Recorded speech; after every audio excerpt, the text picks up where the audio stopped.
મને મમ ખાવું, મને ભૂખ લાગી છે, મને ખાવું ખાવું છે, મને ભૂખ લાગી છે, મને મમ ખાવું છે. ઓય આયલ તો છોડવાય રે હું ફૂસુર ફૂસુર કરે છે. માંડવી કઈ કે છે પણ કઈ સમજાતું નથી. માંડવી વાવી તી પાયામાં પીએચડી ખાતર ભર્યું તું નહીં તો હવે તારે એનપીકે નાખવું જોઈએ તઈ એની ભૂખ ભાંગશે. પણ નાખવું કઈ કંપનીનું? હાલ મારી વાડી હાલ. આ જો સ્વરાજ ફર્ટિલાઇઝર કંપનીની રજવાડી બ્રાન્ડનું પીએસબી અને બાયો એનપીકે. એટલે સ્વરાજ વાળાનું ખાતર એવું બધું આવે?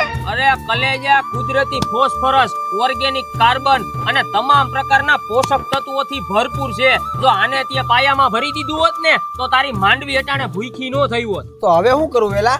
હવે તો તારે એનપીકે નાખવું જોઈએ. આનાથી છોડવાનું ભૂખ ભાંગી જાય ખરી? અરે મુડા આમાં કુદરતી nitrogen, phosphorus, potash, organic carbon તથા પાકને જોઈતા તમામ પોષક તત્વો ભરેલા છે. આપણે જેમ ગુલાબ જાંબુ ખાતા હોય ને કેવી ફીલિંગ આવે કેવી ફીલિંગ પાકને આવે.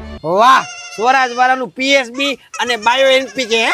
અરે ભાઈ આનો બીજો ફાયદો ઈ કે આ બેયમાં ઓર્ગેનિક કાર્બન આવેલો છે એટલે અલગથી આપણે કાર્બન નાખવાનો ખર્ચોય નહીં કરવો પડે. ઠીક, તો આ બેમાં બધું ઓર્ગેનિક અને કુદરતી છે એમ ને? હા હવે સમજો ભાઈ, જમીનમાં રહેલા અળસિયાની સંખ્યામાં વધારોય કરશે અને અળસિયા નહીં હોય ને તો એને ખેતરમાં લઈ આવશે અને જમીન એકદમ પોચી અને ફળદ્રુપ બનાય છે અને જમીનમાં રહેલા પોષક તત્વોને છોડવા સુધી પુગાડવામાં મદદ કરે છે એટલે ઉત્પાદનમાં ઓટોમેટિક વધારો થવાનો જ છે ભાઈ. એ ખેડૂત મિત્રો તો નજીકના એગ્રોમાં તપાસ કરજો.